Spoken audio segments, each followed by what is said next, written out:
Allah kepada orang yang berdoa. Makanya doa itu benar-benar senjata orang mukmin, melebihi senjata apapun yang dimiliki oleh seseorang. Paling dahsyat itu kalau punya doa. Jadi kalau orang yakin kepada Allah, maka dan keyakinan dia kepada Allah lebih besar daripada keyakinan dia kepada apapun, maka selama dia masih bisa berdoa kepada Allah, dia tenang. Ada masalah dikit, oh Ilahi. Ada masalah dikit, Ilahi. Ada masalah dikit, Rabbi. Terus saja. Ada masalah sepele apapun, minta ke Allah. Ada masalah apapun, minta ke Allah. Dan kata Nabi, janganlah kalian menjadi lemah dalam berdoa, karena sesungguhnya tidak akan binasa seseorang selama dia masih berdoa kepada Allah. Itu hadis Nabi dari Aisyah. Janganlah kalian menjadi lemah dalam berdoa, artinya jadi pundung, jadi putus asa dalam berdoa, karena tidak akan binasa seseorang selama dia masih berdoa kepada Allah Subhanahu wa taala. Jadi kalau kita masih terus mengharap dan meminta kepada Allah, kita nggak akan binasa, kita nggak akan kalah, kita nggak akan rugi.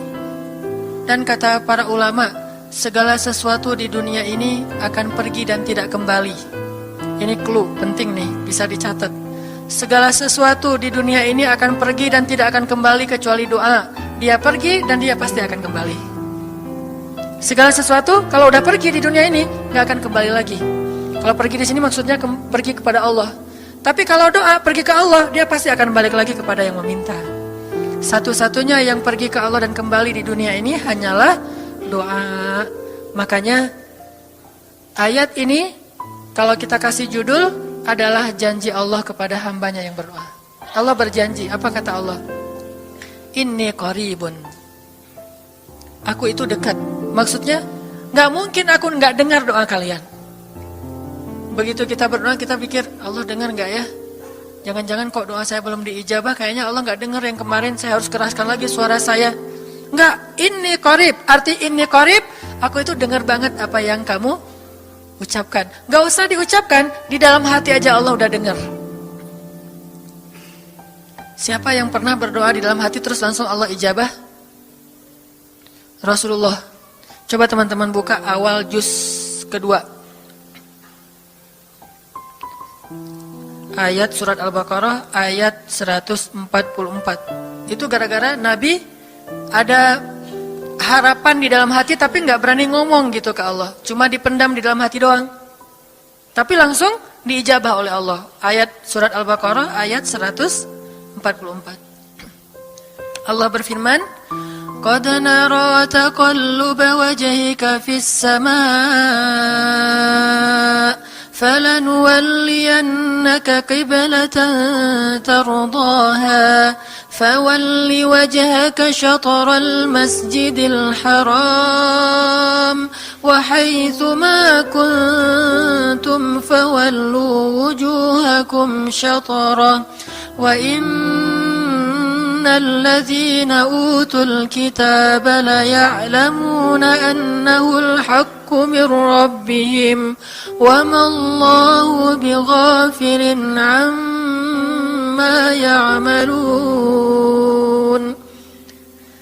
Jadi ceritanya, orang Yahudi suka menghina kaum muslimin gara-gara orang Islam kalau sholat waktu itu masih menghadap ke Al-Aqsa, Palestina. Jadi kata orang Yahudi itu, lihat orang Islam mah fake, suka niru. Kita sholat menghadap Al-Aqsa, mereka sholat menghadap Al-Aqsa. Berarti agama mereka itu adalah agama yang meniru agama kita, nggak original. Sering diperolok-olok, setiap kaum muslimin sholat dihina sama mereka. Akhirnya Nabi ngerasa sedih. Wah, gimana ya caranya? Sehingga setiap sore Nabi berdiri di suatu bukit, kemudian lihat ke langit. Cuman nggak ngomong, gini aja ke langit. Membatin. Bayangin, pernah nggak teman-teman membatin ke Allah? Ini yang harus kita coba lakukan. Belajar membatin kepada Allah. Itu romantis banget. Jadi duduk sendiri. Allah, ngomong gitu dalam hati.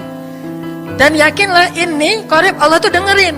Jangan pikir saya kayak ngomong sendiri, kayak orang kurang waras. Enggak, Allah itu mendengar. Jadi kita batin aja sama Allah, ngomong dalam hati. Ya Allah, saya tuh lagi gini, ada masalah. Ngomong dalam hati kita, please Allah, please gitu ya. Nah, itu kalau kita membatin, inni qaribun wa asirru qaulakum aw ijharu bih innahu alimun bidzatis sudur.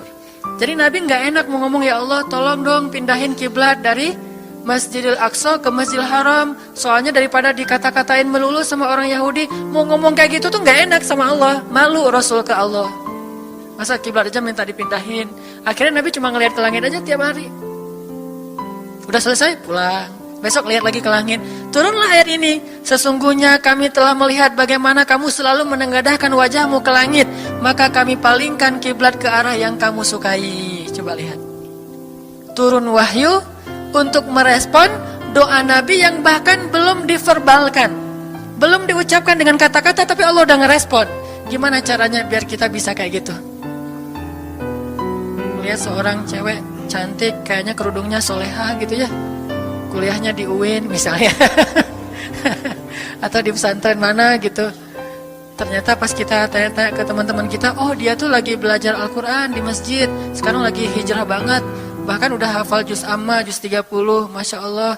Terus dalam hati, aduh ini kayaknya cocok menjadi ibu bagi anak-anak saya. Wih. Tapi dalam hati kan gak berani ngomong nih.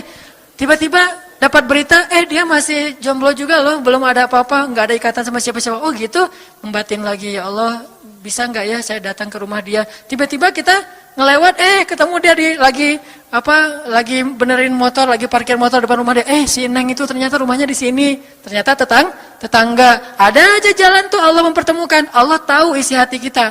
Bisa nggak caranya sespontan itu? Gampang. Pengen sesuatu Allah kasih. Padahal kita belum minta. Ini kan keajaiban doa nih. Cuman kita seringnya ngerasa udah minta berkali-kali kok nggak dikasih-kasih. Kita belajar sekarang.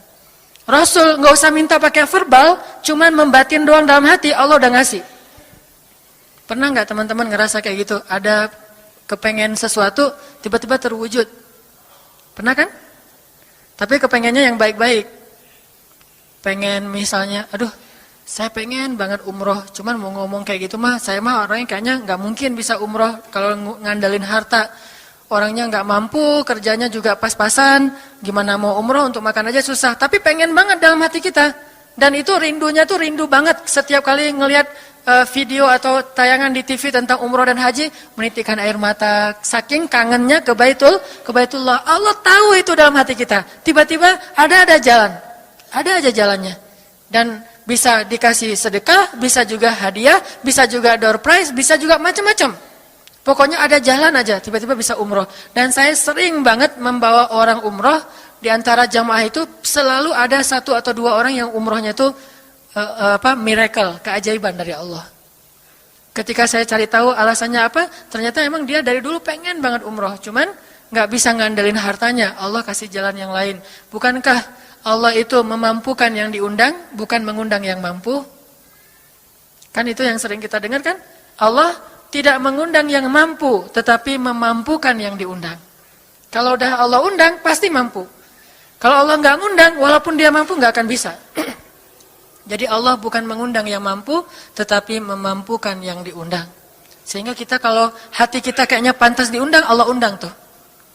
Begitu juga dalam urusan rezeki. Aduh, saya pengen kerjaan yang kerjaannya itu lebih halal, lebih nyaman, bisa sholat berjamaah tepat waktu, ada waktu juga buat keluarga, bisa juga berdakwah ke teman-teman.